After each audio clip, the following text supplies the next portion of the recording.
வணக்கம் மக்களே. தவறான பாதையில் எவ்வளோ வேகமாக போனாலும் நம்மளோட இலக்கை அடைய முடியுமானா அடைய முடியாது. அதுவே சரியான பாதையில் எவ்வளவு மெதுவாக போனாலும் ஒரு நாள் நம்மளால் இலக்கை அடைய முடியும்.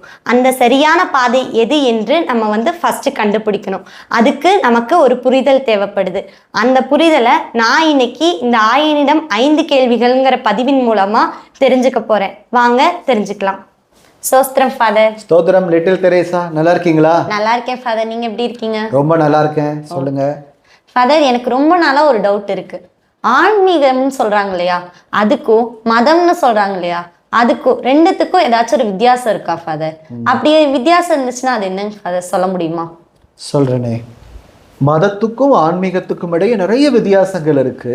ஆனா அதுல ஒரே ஒரு வித்தியாசத்தை நீ உணர்ந்துகிட்ட அப்படின்னா ஒரு சின்ன புரிதல் உனக்கு கிடைக்கும். பாருங்க, மதம் என்பது கடலா இருந்துச்சுன்னா நீ அதுல ஒரு துளியா உன்னை ஃபீல் பண்ண வைக்கும். அதுதான் மதம். ஆனா ஆன்மீகங்கிறது அந்த ஒரு துளிக்குள்ளாக இந்த கடலே இருக்கிறத போல உன்னை ஃபீல் பண்ண வைக்கும், உணர வைக்கும். சரிங்களா? அந்த ஒரு துளி நீருக்குள்ள இந்த சமுத்திரமே அடங்கி இருக்கிறதா உன்னை அது உணர வைக்கும். அதுதான் ஆன்மீகம். சரிங்களா? மேலுமா இந்த மதத்துல கடவுள் என்பவர் நம்ம விட்டு விலகி இருப்பவராக காட்சியளிக்க கற்றுக் கொடுக்கும். ஆனா ஆன்மீகங்கிறது அது அல்ல. உனக்குள்ள கடவுள் இருக்கிறாரு அப்படிங்கிறத உணரச்சிக்கிறது தான் ஆன்மீகமா இருக்கும். இன்னொரு விஷயத்த நம்ம உணர்ந்து பார்க்கணும். இந்த நேரத்துல நம்ம வீட்டுல ஒரு மண்பானை இருக்கு. அந்த மண்பானை உடைஞ்சு போயிடுச்சு அப்படின்னா என்ன பண்ணுவோம்? அதை அப்படியே தூக்கி வீசிட மாட்டோம். வேற எதுக்காவது பயன்படுத்த முடியுமான்னு பார்ப்போம். உதாரணமா அதுல ஒரு பூந்தொட்டி வைக்கிறதுக்கோ அல்லது சின்ன சின்ன விலங்குகளுக்கு உணவு கொடுக்கறதுக்கு கூட அந்த பாத்திரத்தை நம்ம பயன்படுத்துவோம். ஆனா பாருங்க, மண்ணால உருவான இந்த மனுஷ உடம்பு ஒரு நாள் அழிஞ்சிடுச்சுன்னா 3 நாள் கூட வச்சுக்க மாட்டாங்க. முடிஞ்ச அன்னைய நாள்லயே அந்த உடலை தூக்கி வீசிடும். நாரிடுமே அப்படின்னு சொல்லிட்டு எரிச்சிடுவாங்க, இல்லைன்னா புதைச்சிடுவாங்க. அப்படிப்பட்ட அழிந்து போகிற நாரி போகிற இந்த உடல்ல கடவுள் உள்ள உயிரோட ஜீவிச்சு கொண்டிருக்கிறாரு, உயிரோட பிரசன்னமாக இருக்காருன்னா அதை உணர்றதுதான் உண்மையான ஆன்மீகமா இருக்கும். நீங்களும் ஆன்மீகத்துல கடவுளை உணர்ந்து பாருங்க. Okay father. ஆன்மீகம்னா நிறைய விஷயம் இருக்குங்கிறத இந்த கேள்வி மூலியமா நான் தெரிஞ்சுக்கிட்டேன் ஃபாதர். என்னோட அடுத்த கேள்வி என்னன்னா ஃபாதர், நான் ஒரு மதத்தை சார்ந்து இருக்கேன்னா அந்த மதத்துக்கு என்னால் என்ன கான்ட்ரிபியூட் பண்ண முடியும்? அதாவது நான் ஒரு கிறிஸ்தவனா இருக்கேன் அப்படின்னா கிறிஸ்தவத்துக்கு என்னால் என்ன பங்களிப்பு கொடுக்க முடியும் ஃபாதர்? அதை பற்றி உங்கள் கருத்து என்ன ஃபாதர்? நீங்கள் சார்ந்த உங்கள் மதத்துக்கு உங்களது பங்களிப்பு என்னவா இருக்கணும் அப்படின்னு ஒரு அருமையான கேள்வி கேட்டிருக்கீங்க. பாருங்க, ஒவ்வொரு மதமும் அதனை பின்பற்றுகிற மக்களுக்கு ஆன்மீகம்னா என்னன்னு கற்றுக் கொடுக்க முடியாது. ஆனால் ஆன்மீகத்தின் பாதை எதுங்கிறத வழிகாட்ட முடியும். அப்படி வழிகாட்டுவதான் ஒவ்வொரு சமயத்தின் ஒவ்வொரு மதத்தின் நோக்கமாகவும் இருக்கணும். ஏன்னா அதை தோற்றுவித்தவர்கள் அதை மையப்படுத்தி தான் தோற்றுவித்திருப்பாங்க. உதாரணமாக சொன்னோம்னா, நீங்கள் சார்ந்திருக்கிற இந்த கிறிஸ்துவ மதத்தை தோற்றுவித்த இயேசு கிறிஸ்துவ கூட என்ன சொல்றாரு? லூக்கா நற்செய்தி 9:25 வாசிக்கிறோம். ஒருவன் உலகமெல்லாம் தனதாக்கி கொண்டாலும் தன் ஆன்மாவை இழப்பானால் அதனால் வரும் பயன் என்னன்னு கேட்கிறார். அப்போ ஒருத்தன் ஆன்மாவை காத்து கொள்பவனாக இருக்கணுங்கிறதுல அவர் முனைப்பா இருக்கிறார். ஆகினாத்த எப்ப பார்த்தாலும் விழிப்போட இருங்கிறத சுட்டி காட்டிட்டே இருக்கார். இறையாட்சி உங்கள் மத்தியில் இருக்கிறது. ஆகையினால நீங்க ஒவ்வொரு செகண்டும் விழிப்பா இருந்து உங்களை நீங்க காத்துக்கணும், ஆத்துமத்தை காத்துக்கணுங்கிறத அவர் இன்சிஸ்ட் பண்ணிட்டே தான் இருந்திருக்கார். ஆகையினால நீங்கள் செய்ய வேண்டியது என்னன்னா, உங்கள் சமயம், நீங்கள் கிறிஸ்துவ மதத்தை சார்ந்திருக்கீங்கன்னா உங்கள் சமயத்தின் மேன்மை என்ன, உங்கள் சமயத்தின் நோக்கம் என்னங்கிறத புரிஞ்சுக்கணும். சரிங்களா? 1 தீமோத்தேயு 3:16 வாசிக்கிறோம். நமது சமயத்தின் மறை உண்மை மேன்மையானது, உயர்வானது என்று எழுதப்பட்டிருக்கு. அப்போ நீங்கள் சார்ந்திருக்கிற கிறிஸ்துவ சமயத்தின் மறை உண்மை என்னன்னா, அந்த மக்கள், கிறிஸ்துவ மக்கள் ஒவ்வொருவருக்காகவும் கிறிஸ்து பலியா தனது ரத்தத்தை சிந்திருக்காரு. அப்படிங்கும்போது நாம நம்முடைய வாழ்க்கையை வாழ்ந்துகிட்டு இருக்கிறதல்ல, கிறிஸ்துவனுடைய வாழ்க்கையை தான் நாம வாழ்ந்துட்டு இருக்கோம். நமக்குள்ளாக கிறிஸ்து ஒவ்வொரு நாளும் உயிர் வாழணும். அப்படிப்பட்ட வாழ்க்கையினால வாழ முடியுமா? இதைத்தான் யோசிக்கணும். கலாத்தியர் புத்தகம் 2:20 என்ன சொல்லப்பட்டிருக்கிறது? பவுலடியார் வாழ்வது நான் அல்ல, என்னில் கிறிஸ்துவே வாழ்கிறார். ஆமா, அவர் உணர்ந்து சொல்லியிருக்கார், வாழ்வது நான் அல்ல, எனக்குள்ள கிறிஸ்து வாழ்ந்து கொண்டிருக்கிறாருங்கிற ஒரு உயர்வான புரிதல் அவர்கிட்ட இருந்துச்சு. சரிங்களா? உங்களுக்கும் அதே புரிதல் இருக்கணும். நான் ஒரு கிறிஸ்தவ மதத்தில் இருக்கேன்னா எனக்குள்ள கிறிஸ்து வாழணும், நான் ஒவ்வொரு நாளும் கிறிஸ்துவ பிரதிபலிக்கணும். அதுதான் உங்களது பங்களிப்பா இருக்கணும். முயற்சி எடுத்து பாருங்க, நிச்சயம் உங்கள் வழியா கிறிஸ்துவ நீங்க இந்த உலகத்துக்கு கொடுக்க முடியும். சரிங்க ஃபாதர், இனிமேல் என்னால் எவ்வளவு கிறிஸ்தவ பிரதிபலிக்க முடியுமோ அவ்வளவு பிரதிபலிக்கிறேன் ஃபாதர். அதுபோல் கிறிஸ்தவத்துக்கு என்னால் என்னென்னவெல்லாம் பங்களிப்பு கொடுக்க முடியுமோ நான் கொடுக்குறேன் ஃபாதர். என்னோட அடுத்த கேள்வி என்னன்னு பார்த்தீங்கன்னா ஃபாதர், நான் ரொம்ப நாளாக பார்த்துட்ருக்கேன் ஃபாதர், நீங்கள் வந்து மக்களை ஆகட்டும், அது போல் யூத்து, அதுக்கப்புறம் மறைக்கல்வி குழந்தைகள் எல்லாத்தையுமே ஒரு நல்ல ஆயனா வழி நடத்துறீங்க ஃபாதர். அதுக்கு உங்களை ஆயனா வந்து வழி நடத்துபவர்கள் யாரார் ஃபாதர்? அது போல் வந்து நீங்கள் மக்களை வழி நடத்துறதுக்கு என்னென்னவெல்லாம் தயாரிப்பு பண்ணிக்கிறீங்க ஃபாதர்? அதை பற்றி ஷேர் பண்ணிக்க முடியுமா? எனக்கான ஆயன் யார் அப்படின்னு ஒரு கேள்வி கேட்டிருக்கீங்க. கடவுள் எனக்கு கொடுத்த ஒவ்வொரு அனுபவங்களையும் நான் எனக்கான ஆசானாக நான் எடுத்துக்கிட்டேன். நான் பார்க்குற மனிதர்கள், அவர்கள் மூலமாக கடவுள் எனக்கு கொடுத்த படிப்பினைகள், இவை அனைத்தும் என்னை இந்த அளவுக்கு வளர்த்துருக்கிறது.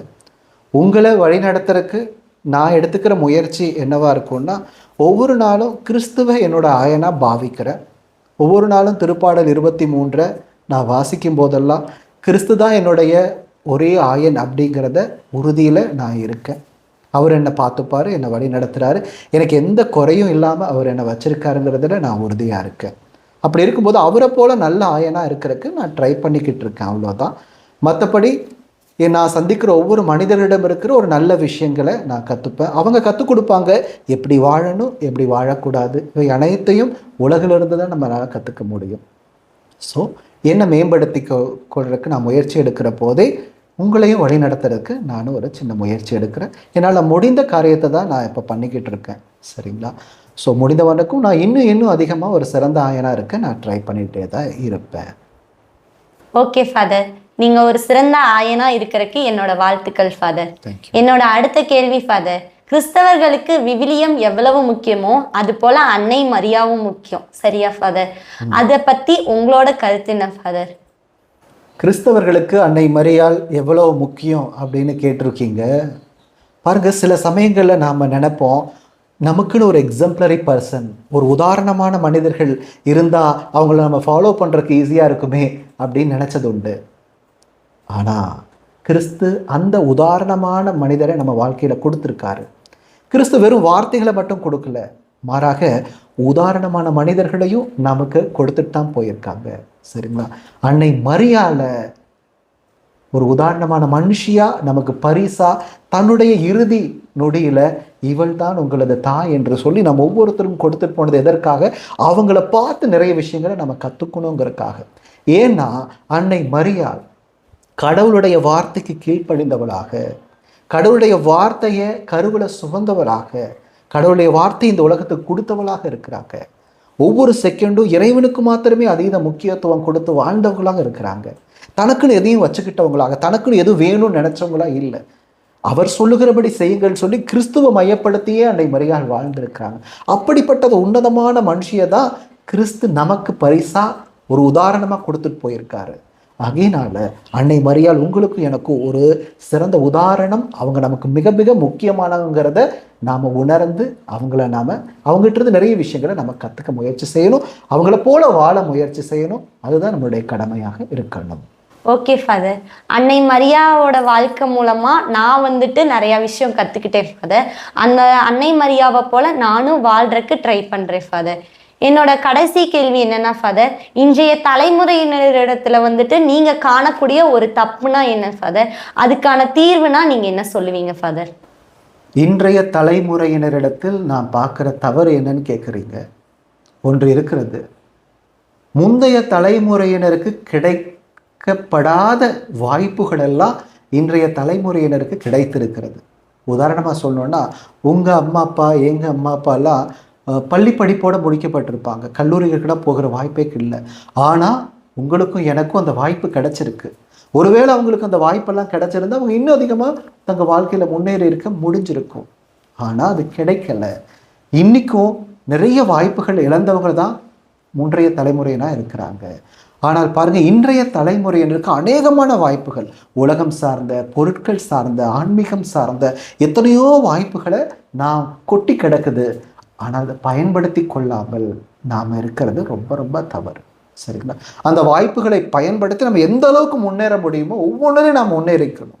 உலகம் சார்ந்ததாக இருக்கட்டும், அறிவியல் சார்ந்ததா, ஆன்மீகம் எல்லாத்துலையும் நம்ம முன்னேறதுக்கு நிறைய வாய்ப்புகள் இருக்குது. நாம் ஏன் அதை பயன்படுத்தி கொள்றதில்ல? சோம்பேறித்தனம் அல்லது பயம் அல்லது கூச்சம் இன்னைக்கு நம்ம மத்தியில் இருந்துட்டு தான் இருக்கு. அது கூடாது. என்னெல்லாம் வாய்ப்பு இருக்குதோ அனைத்து வாய்ப்புகளையும் பயன்படுத்த நாம முயற்சிக்கணும். இன்னைக்கு நாளில் எனக்கு என்ன கொடுக்கப்பட்டிருக்கு, இந்த நாள் எனக்கு என்ன ஆசீர்வாதங்களை கொண்டு வருது, அது மூலமா நான் என்னை எப்படி முன்னேற்றிக்க முடியும்னு யோசனையோடு இருக்கணும். சரிங்களா? கிடைக்கிற வாய்ப்பு எதையும் நழுவ விட்டுடக்கூடாது. ஒவ்வொரு வாய்ப்பையும் பயன்படுத்தியும் நான் என்னை மேம்படுத்திக்கணுங்கிற புத்திசாலித்தனத்தோடு இன்றைய தலைமுறையினர் இருந்தால் மாத்திரம்தான் அவங்க வாழ்க்கை மேம்படும். ஒருவேளை அதை சரியாக பயன்படுத்திக்கலை அப்படின்னா அது அவர்கள் செய்கிற மாபெரும் தவறாக, பிளண்டராகத்தான் இருக்கும். ஸோ தயவு செய்து இன்றைய தலைமுறையினர்கள், இந்த நிகழ்வை பார்த்து கொண்டிருக்கிற தலைமுறையினர்கள் செய்ய வேண்டியதெல்லாம், உங்களுக்கு இந்த உலகம் அல்லது இறைவன் கொடுத்த வாய்ப்பு என்ன அப்படிங்கிறத பார்த்து புரிஞ்சுக்கிட்டு அதன் மூலமாக உங்களை மேம்படுத்தி கொள்ளுங்க. அது நீங்கள் உங்களுக்கு செய்கிற நன்மையாக இருக்கும். நன்றி ஃபாதர். நானும் இதே தலைமுறை தான் ஃபாதர். நானுமே நிறையா கடவுள் கொடுத்த வாய்ப்புகளை மிஸ் பண்ணியிருக்கேன். ஆனால் இனிமேல் கடவுள் கொடுக்குற வாய்ப்புகளை மிஸ் பண்ணாமல் டெய்லியும் ஒரு புது வாய்ப்பை தேடி கண்டுபிடிக்க பார்க்குறேன் ஃபாதர். மக்களே, நம்மளோட வாழ்க்கைக்கு நாம தான் பொறுப்பு. நம்மளோட வீழ்ச்சிக்கும் சரி எழுச்சிக்கும் சரி நம்ம தான் பொறுப்பாளி. எனவே ஸ்மெல் ஆஃப் ஷீப் இணையதளத்தின் மூலியமாக நான் என்னோட கேள்விகளுக்கான பதிலை கேட்டு கண்டறிஞ்சுக்கிட்டேன். நீங்களும் உங்களுக்கான கேள்வி ஏதாச்சும் இருந்துச்சுன்னா, ஆன்மீகம் சம்மந்தப்பட்ட ஏதாச்சும் கேள்வி இருந்துச்சுன்னா கமெண்ட் பாக்ஸில் கமெண்ட் பண்ணுங்க. நன்றி.